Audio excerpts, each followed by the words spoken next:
Hello everyone, welcome to Startup Academy. So let's begin with our today's lecture. We had already started with idioms and phrases, and it is to inform you all that we have already completed all the idioms that were starting with letter A. So now we would be moving forward to letter B or the alphabet B. So let's begin with our lecture for today.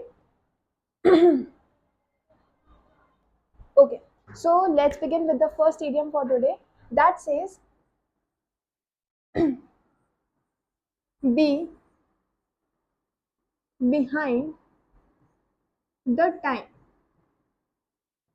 ये idiom जो है ये clearly अपना meaning खुद ही depict कर रहा है या फिर इसके साथ another idiom that you can use is be an old hat. इन दोनों का मतलब सेम ही है और दोनों का मतलब है ओल्ड फैशन बोल दो या फिर बिहाइंड द टाइम मतलब यू आर लैगिंग समवेयर, मतलब पुराने ख्यालात वाले लोग। ठीक है, तो I am writing old fashion पर इसका मीनिंग क्या है, पुराने ख्यालात वाले लोग। ठीक है, सो in order to frame a sentence, we are framing the first sentence, the plot, or you can say the twist. In the movie is an old hat as I have seen it in other films. ठीक है, मतलब जो plot है movie का वो आपने already किसी और मूवी में देखा हुआ है, तो वो क्या हो गया, ओल्ड फैशन है या फिर इजीली अंडरस्टूड है, मतलब इजीली समझ में आ गया था। And now moving on to the next one, let's say for this, he is behind the time as he thinks social media is meant for kids. He is behind the time as he thinks social media is meant for. He is behind the times because he thinks social media is meant for kids. पहला हमने क्या सीखा, behind the times मतलब समय से पीछे होना, and second one is an old hat. Old hat refers to old fashioned person. So we have framed two sentences with respect to these two idioms. ठीक है, moving on forward, we have another sentence that says backup. Backup का मतलब हो गया support. Backup का मतलब हो गया support. So in order to frame it sentence we can frame, can you back up your evidence, can you back up your claim, sorry your claim with an evidence. Can you back up your claim with an evidence? So मतलब क्या आप अपना जो बोल रहे हो उसको support करने के लिए can you just present something as an evidence to us. तो जब भी आप किसी की चीज़ के लिए कंप्लेन करने के लिए जाते हो, सपोजिटली आपने कुछ ऑर्डर किया है, I will not be naming the company, so आपने कुछ ऑर्डर किया है और वहाँ से कुछ गलत आ गया, ठीक है, so they ask you to send a picture, तो that is referred to as an evidence. ठीक है, now third idiom for today is bad blood. Bad blood, और इसको याद करने के लिए there is an Hindi trick. इसका मतलब क्या हुआ, आपसी दुश्मनी। आपसी दुश्मनी ये हम सभी के घर में होता है, most of the cases in Indian families we all have this, आपसी दुश्मनी होती ही है। And in most of the south movies also ये वाला जो बैड ब्लड वाला इडियम है साउथ मूवीज के लिए यूज किया जा सकता है, क्योंकि बहुत सारी साउथ मूवीज का जो बेस होता है, जो नींव होती है, वो इन्हीं सब के ऊपर बनी होती है। And later on, in order to have an happy ending, तो क्या कर देते हैं, वो बैड ब्लड वाला सीन हटा देते हैं। ठीक है। सो if we can frame sentence on bad blood, what we can frame is, there is a bad blood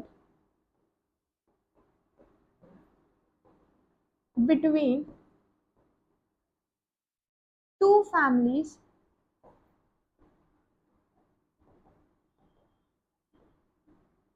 There is a bad blood between two families, generation, dating generation back, dating generation back, मतलब सालों से, generations हो गई हैं कि दो families के बीच में क्या है, आपसी दुश्मनी है। तो पहला idiom was backup and second idiom was bad blood. तो claim your evidence back, backup का मतलब क्या हुआ, सपोर्ट हुआ, और बैड ब्लड का मतलब क्या हुआ, आपसी दुश्मनी हो गई। Now moving on to the fourth one, we have be all one to. Be all one to का मतलब है मेक नो डिफरेंस, सब एक समान होना, तो उसको बोलेंगे be all one to. Make no difference मतलब सब एक समान। अब देखो याद कैसे किया, ऑल का मतलब क्या हुआ, सब, वन का मतलब क्या हुआ, एक, और समान। ठीक है, याद हो गया कैसे, B all one to, all मतलब सब, वन मतलब एक, सब एक समान, तो उससे क्या हुआ, मेक नो डिफरेंस। अब देखो, it's all one to me whether we go to park और बीच। मेरी तरफ से कहीं भी जा सकते हो, क्योंकि सब मेरे लिए एक समान है। सब यहाँ पर क्या है, पार्क है और बीच है, तो आपको जहां जाना है आप चलो, आई एम विद यू। ठीक है, तो it's all one to me, one. ठीक है, now next sentence is, it's all one to him whether it is Saturday or Monday, as he is always working। अब कुछ वर्कोहॉलिक लोग भी होंगे आपकी लाइफ में। वर्कोहॉलिक लोग मतलब जो हमेशा काम काम काम काम काम, हर समय काम में रहते हैं। So for those people you can use all one to them. क्यों, क्योंकि उन्हें ना संडे से मतलब है, ना सैटरडे से मतलब है, ना मंडे से मतलब है। उन्हें क्या चाहिए, हमेशा अपना काम करना है। तो fourth idiom was be all one to me. Moving on forward to the fifth one, we have bag and baggage, मतलब all, with all belongings, सारे सामान के साथ। अब सारा सामान के साथ कोई या तो घूमने जा सकता है, घर छोड़ के जा सकता है, या फिर कहीं पर ट्रांसफर हुआ हो, then a person can go with all its bag and baggage. ठीक है, तो we can say, after an argument, after an argument she left bag and baggage with a with an intention of not returning ever. मतलब कोई झगड़ा हो गया था तो शी लेफ्ट किसके साथ, with bag and baggages, she left with an intention of not returning. अब सारा सामान लेकर जा रही है लड़ाई के बाद, तो क्या सोच के जाएगी कि कल ही वापस आ जाऊंगी, नहीं, विल नेवर रिटर्न। ठीक है, so homework coming for you guys is to frame a sentence on bag and baggage, as this is the most expected question that can be seen in your ISS examination, maybe this year or maybe the next year. So, moving on forward to the sixth one. Okay, you can mark this bag and baggage important because it is important here. So, we we have sixth one, back to basics. Back to basics का मतलब क्या हुआ, to learn important and and most immediate things. मतलब अगर आप sentence framing के लिए जा रहे हो तो नॉर्मल सेंटेंसेस भी ले लेते हैं, तो अगर आप सेंटेंस फ्रेमिंग के लिए जा रहे हो तो भी आपको क्या आना चाहिए, एटलीस्ट ABCD ये सब तो आता ही हो, then only you can form sentences, you can form words. अगर बेसिक्स ही नहीं आते होंगे, बेसिक्स ही क्लियर नहीं होंगे, तो फिर how will you move forward in your life. Similarly is with your statistics subjects also, कि अगर बेसिक्स नहीं आते होंगे तो how can you cover the most important syllabus for your examination. ठीक है, तो ये सब चीज़ें तो आनी ही चाहिए। Sorry, to learn most important and basic things, basic things. ठीक है, तो इसके लिए क्या सेंटेंस फ्रेम कर सकते हैं, द टीचर। अब टीचर ही हमेशा बेसिक्स के लिए पहुंचाएगी, है कि नहीं, तो हमेशा टीचर्स के लिए क्या होगा, टीचर ही एम्फेसाइज कराएगी आपको, the teacher emphasised the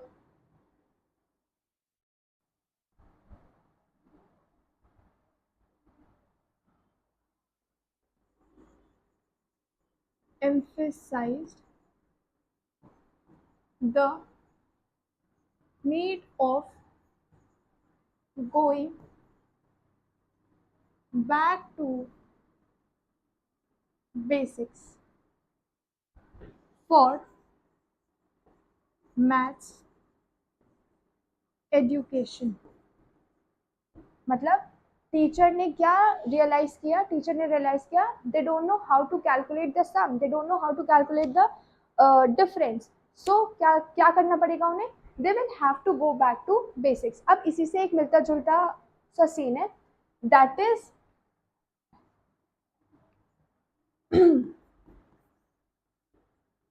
back to square one. मतलब coming back to starting point, that refers to back to square one। अब देखो जितने भी पीछे कराए गए इडियम्स हैं उनमें there was no need for any trick, जिनमें थी उनमें बता दी गई है। अब इसमें भी ट्रिक की इतनी नीड है नहीं, because this is the most common one that you have that I have ever came across. आप लोगों का पता नहीं, आपने भी शायद पहले पढ़ा होगा, तो ये बहुत ही ज़्यादा वाला कॉमन सा है, तो इसलिए इसके लिए भी कोई नीड नहीं है ट्रिक्स की। बट अगर if you really want me to show you one trick, so एक बूमर क्लास आएगी लास्ट में, आफ्टर ऑल दीज क्लासेस एक बूमर क्लास आएगी, तो उसमें there will be trick for most of them, not all of them but most of them. ठीक है, तो आप उसके लिए भी वेट कर सकते हो। Okay, now is back to square one, मतलब coming back to the starting point. देखो the after the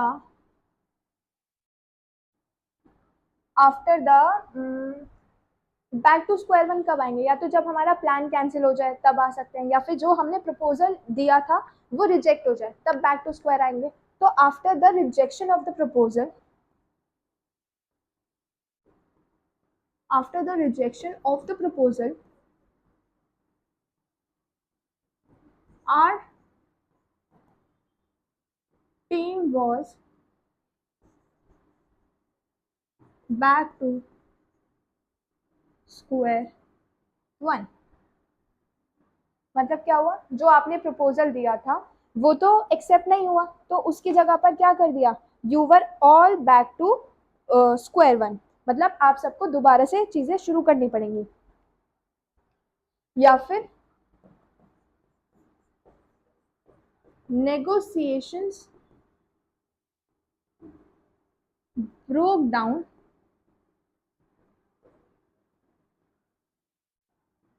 and we all were back to square one. ठीक है, तो दो सेंटेंसेस हमने फ्रेम कर लिए, back to square one.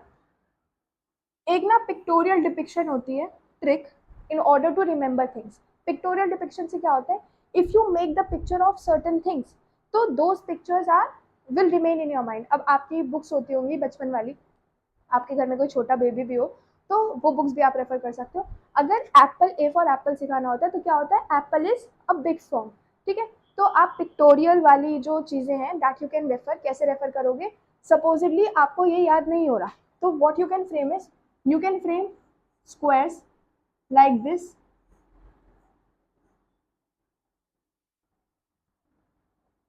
You can frame squares like this.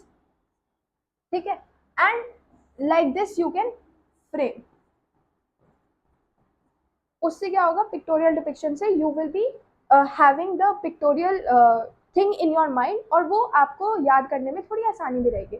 So this is how I learn my things and you must be having your own tricks as well. So now moving on forward to the eighth one. Eighth idiom for today is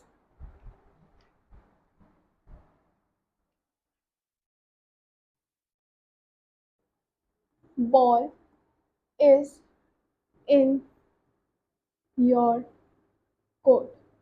अब इसके लिए trick भी नहीं बताई जाएगी because again it is the most simplest one. तो अब क्या ही ट्रिक बताई जाए, तो it is your turn to make the decision. सबसे सिंपल वाला जो इडियम जो अभी तक हमने किया है that is this one only, that is the ball is in your court. तो I have made an offer. Now the ball is in your court. मतलब मुझे जो ऑफर आपको देना था I have already given it to you. अब वो आपके ऊपर है क्या, कि whether you will accept it और you will decline it. Next is after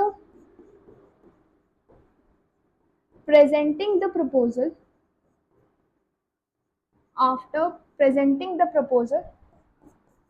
the ball was in client's court. मतलब प्रपोजल जिस टीम को देना था दे दिया, अब क्लाइंट के ऊपर है whether that proposal has to be accepted or that proposal has to be rejected. So that is on the client itself. ठीक है, तो that we have done. Now moving on to ninth idiom for today, which says back out. Again the easiest one के लिए कौन सा idiom use करते हैं, अ cake walk. ठीक है, याद है. ठीक है, बैक आउट मतलब to withdraw oneself from commitment. कोई ऐसा जिसके पास सिर्फ हैट है, कैटल नहीं है. ऐसे लोग भी तो होते हैं, ऐसे लोग वही तो होते हैं जो अपनी कमिटमेंट तो बोलने तो मतलब बोलते तो बहुत कुछ है पर कर नहीं पाते बिकॉज दे लैक सब्सटेंस. तो इससे रिलेटेड मुझे एक इडियम और याद आ गया है, आई होप आपको भी याद आना चाहिए. कैसा, all had and no cattle। फिर से बता दिया जा रहा है this is again an important idiom. क्यों? क्योंकि कुछ कुछ इडियम्स आपस में मिलते हैं। भले ही आपको बैकआउट याद रहेगा, तो all hat and no cattle, अगर बैकआउट याद है तो ऑल हैड नो कैटल भी याद होना चाहिए। I am not saying they are similar, but I am saying कि मीनिंग थोड़ा थोड़ा मिलता जुलता है। So like this you can remember things, ठीक है। They are not similar again. Okay, now she promised to help us, but she backed out at the last moment। मतलब promise किया था कि she will help us, but later on she backed out at the last moment. ठीक है, तो second sentence has to be frame by you in homework. ठीक है जी। अब now moving on to the last idiom for today, that is banana oil. Okay, banana oil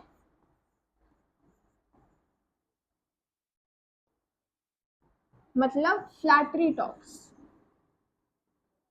flattery talks कह दो, nonsense talks कह दो।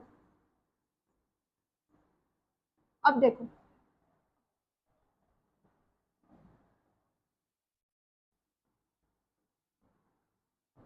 नॉनसेंस टॉक्स कभी सुना है? बनाना ऑयल आपने बहुत सारे तेल सुने होंगे। कैसे? आपने सुना होगा गोले का तेल, सरसों का तेल, बहुत सारे तेल सुने होंगे। कभी सुना है केले का तेल बनाना ऑयल सुना है? What is it? Banana oil is a nonsense thing. Nonsense मतलब जिसकी कोई सेंस नहीं बनती, दैट मीन्स नॉनसेंस। ठीक है, तो उसी से you can remember that banana oil refers to nonsense talks या फिर फ्लैटरी वर्ड्स। तो आप क्या कर सकते हो? You should not believe his words because he is an expert in pouring banana oil। ठीक है, तो आपको क्या करना है? ऐसे लोगों की बातों में नहीं आनी है। कौन से लोग? जो बनाना ऑयल से अपनी बातों को थोड़ा थोड़ा अच्छा साउंड कर देते हैं। ठीक है, तो किसी के भी फ्लैटरी वर्ड्स में आपको नहीं आना है, never ever. So let's just have a quick revision of all that we have done. Okay, the first one is be behind the times, या फिर बी एंड ओल्ड हैट, दोनों का मतलब हो गया ओल्ड फैशन या टाइम से आप थोड़ा सा पीछे चल रहे हो, मतलब पुराने जमाने के हो गए। ठीक है, तो यहाँ पर आप लिख सकते हो पुराना जमाने। वैसे पुराने जमाने से याद आया, the songs of this era are beautiful. अब सॉन्ग्स की क्या गलती, वो पुराने हो गए तो, बट दे आर गुड। ठीक है, okay. Behind the times, be and old hat, ये दोनों याद हो जाने चाहिए। क्यों? क्योंकि हमने इन पर सॉन्ग्स की बात करी।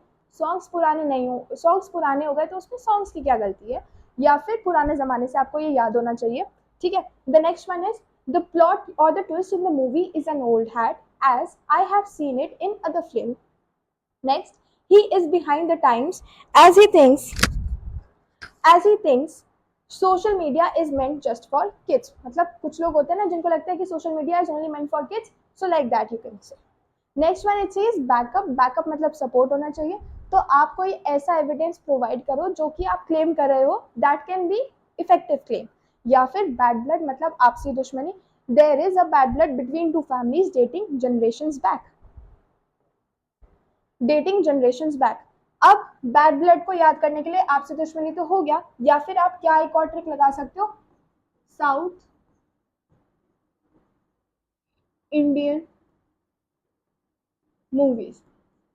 देखो, याद करने के बहुत तरीके होते हैं, आप कोई भी तरीका अपना सकते हो, बट अगर आप छोटी छोटी चीजें जो आपके इंटरेस्ट की चीजें, if you will mention them, तो आपको लॉन्ग टर्म के लिए याद हो जाएगा। ठीक है, तो there is a bad blood between two families dating generation back. ये साउथ इंडियन मूवी से on to the fourth one. Fourth one says we all one to, मतलब मेक नो डिफरेंस. और इन सब के आपने हिंदी में कन्वर्जन कर लिया and after that you can write its meaning and then you can frame its sentences as well. कैसे? It's all one to me whether we go to park और बीच, या फिर it's all one to me it's all one to him whether it is Monday और Saturday as he is always working, मतलब workaholic है. Next one is bag and baggage, मतलब with all once belonging. After an argument she left bag and baggage with an intention of never returning. दूसरा sentence आप frame कर लेना खुद से. Next one is back to basics. Back to basics का मतलब to learn important and most basic things. कैसी important things? जैसे कि टीचर ने एम्फेसाइज किया क्या कि बच्चों को बैक टू बेसिक्स मतलब कि बेसिक्स पता होनी चाहिए. For what? For mathematical education. तो जब तक नहीं पता होंगे तब तक teacher can not continue. Back to square one. Back to square one याद करने के लिए we made this pictorial depiction and this pictorial depiction says आप 6 तक आ गए and then you are going back to square one. So मतलब coming back to the starting point. This was your starting point and you are coming here again. So after the rejection of the proposal, our team was back to square one, starting all over again. मतलब सारी चीजें दोबारा से करनी पड़ेंगी. क्यों? क्योंकि proposal ही reject हो गया, या फिर negotiations broke down and we were back to square one. Moving on, we have ball is in your court. बहुत ही ज़्यादा easy वाला idiom आज के लिए. ठीक है. It is your turn to make the decision. Now I have made an offer. Now the ball is in your court. दूसरा, after presenting the proposal, the ball was in client's court. Next we have is to back out. To back out का मतलब हो गया to withdraw oneself from commitment. और इसी से related एक मिलता जुलता, बहुत ही कम मिल रहा है, जो कि all hat and no cattle, मतलब कोई ऐसा इंसान जो कि सिर्फ बातें बना सकता है बट ही lacks substance और lacks action. तो वैसा. ठीक है. They are, both of them are different. She promised to help us, but she backed out at the last moment. पहले तो बोला कि हाँ I will help you out, but देखा जब काम ज्यादा है तो क्या किया? बैक आउट कर दिया. सेकेंड वन आपको होमवर्क में फ्रेम करना है. Next one is banana oil. Banana oil का मतलब nonsense. Have you ever heard of banana oil? No, we haven't. तो मतलब नॉनसेंस बातें कर रहा है. नॉनसेंस बातें या तो नॉनसेंस टॉक्स कह दो या फिर फ्लैटरी वर्ड्स कह दो, कुछ भी कह दो. इसके लिए जो हमने बनाया क्या?